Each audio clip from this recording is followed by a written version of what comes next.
देश के प्रधानमंत्री के रूप में नरेंद्र मोदी ने 26 मई 2014 को शपथ ली थी।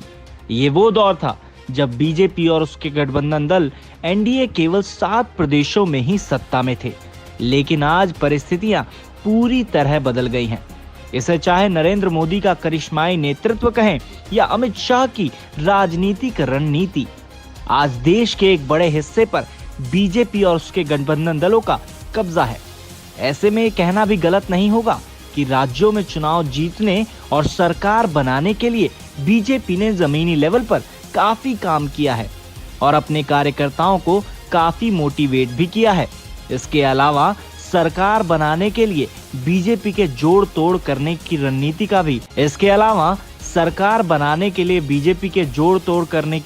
का भी अहम योगदान है। यही वजह है कि बीजेपी ने गोवा, कर्नाटक, मध्य प्रदेश, हरियाणा और बिहार में सरकार बना ली।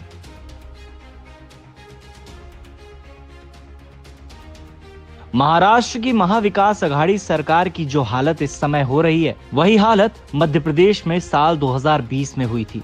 उस समय सामने आया था करीब 22 विधायक बीजेपी के संपर्क में थे। दरअसल कुल 230 सदस्यों वाली मध्य प्रदेश विधानसभा में कांग्रेस के पास केवल 114 विधायक थे और उसे बहुमत के लिए 116 विधायक चाहिए थे। ऐसे में कांग्रेस को 4 निर्दलीय, 2 बीएसपी और 1 एसपी विधायक का समर्थन मिला था। इस तरह कुल 121 विधायक उसके साथ हाथ गए थे। वहीं बीजेपी के पास उस समय 108 विधायक थे। इसी दौरान कांग्रेस नेता ज्योतिरादित्य सिंधिया ने कांग्रेस छोड़ दी और 22 विधायकों ने विधानसभा से इस्तीफा दे दिया। इसके बाद एमपी में कमलनाथ सरकार गिर गई और आज यहाँ बीजेपी का कमल है और आज यहाँ बीजेपी की सरकार है। गोवा में कुल 40 विधानसभा सीटों के लिए साल 2017 में जब चुनाव हुए थे तो नतीजों में कांग्रेस सबसे बड़ी पार्टी थी। उसे कुल 17 सीटें हासिल हुई थी और दूसरे नंबर पर बीजेपी रही थी। बीजेपी को इस चुनाव में केवल 13 सीटें मिली थी। चुनाव नतीजों में कांग्रेस बड़ी पार्टी थी, लेकिन बीजेपी ने एमजीपी, जीएफपी व 2 निर्दलीय विधायकों के सहारे सरकार बना ली थी। इसी तरह साल 2022 में जब गोवा विधानसभा के चुनाव के नतीजे आए तो बीजेपी ने 20 सीटें जीती। यहाँ भी वो 1 सीट से बहुमत पाने में नाकामयाब रही थी। फिर भी बीजेपी ने 3 निर्दलीय और महाराष्ट्रवादी गोमांतक एमजीपी के 2 विधायकों का सपोर्ट लिया और राज्य में अपनी सरकार बना ली।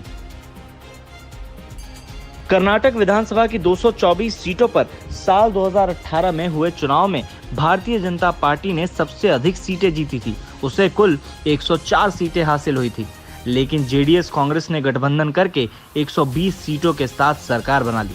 चूंकि कर्नाटक को बीजेपी अपने लिए एक अहम राज्य मानती है, अगर उसके हाथ से कर्नाटक निकला तो उसके लिए दक्षिण भारत का दरवाजा बंद हो जाएगा। यही वजह है कि बीजेपी ने यहाँ पर अपनी पूरी ताकत झोंक दी। साल 2019 में कर्नाटक में बीजेपी ने खेल खेल दिया। यहाँ जेडीएस कांग्रेस की गठबंधन की सरकार थी और एक समय ऐसा आया कि इस सरकार के 16 विधायक बीजेपी के संपर्क में आ गए। इसके बाद 6 महीने भी नहीं बीते और जुलाई 2019 में 14 महीने पुरानी जेडीएस कांग्रेस की सरकार गिर गई। आज कर्नाटक में भाजपा की सरकार है। हरियाणा में साल 2019 में हुए विधानसभा चुनाव में बीजेपी ने जेजेपी से मिलकर सरकार बनाई थी। यहाँ भी चुनाव के दौरान काफी सरगर्मी रही थी, लेकिन नतीजों के बाद तत्कालीन भाजपा अध्यक्ष अमित शाह ने साफ कर दिया था कि राज्य में बीजेपी का मुख्यमंत्री होगा, उप मुख्यमंत्री जजपा को दिया जाएगा। भाजपा ने यहाँ पर सरकार बनाने के लिए पहले निर्दलीय विधायकों का समर्थन हासिल किया था, उसके बाद जेजेपी से बातचीत की थी। इसके पीछे की रणनीति ये थी कि भाजपा नहीं चाहती थी कि उसे जेजेपी की सारी शर्तें माननी पड़े, इसलिए उसने निर्दलीयों को साध कर बहुमत का आंकड़ा पाया। बाद में उसने जेजेपी से बात की। भाजपा केवल इसलिए जेजेपी का साथ चाहती थी जिससे स्थिरता बनी रहे। बिहार में क्या हुआ? 2014 के आम चुनाव में बीजेपी ने जब नरेंद्र मोदी को चुनाव प्रचार कमेटी का प्रमुख बनाया तो उसके विरोध में जेडीयू ने बिहार में भाजपा के साथ 17 साल पुराने गठबंधन को खत्म कर लिया। 2014 के लोकसभा में मिली असफलता के बाद जेडीयू और आरजेडी ने कांग्रेस के साथ मिलकर 2015 के बिहार विधानसभा चुनाव में 7 चुनाव लड़ा और बिहार में सरकार बना ली। लेकिन 26 जुलाई 2017 को नीतीश कुमार ने बिहार के मुख्यमंत्री पद से इस्तीफा दे दिया और 20 महीने पुराने गठबंधन से पार्टी को अलग कर लिया। इसके अगले दिन ही उन्होंने बीजेपी के सहयोग से बिहार में सरकार बना ली और बिहार के मुख्यमंत्री बन गए। बिहार में लालू यादव और नीतीश कुमार के बीच टूटी दोस्ती का फायदा बीजेपी ने उठाया और जेडीयू के सहयोग से बिहार में भी अपना वर्चस्व कायम कर लिया।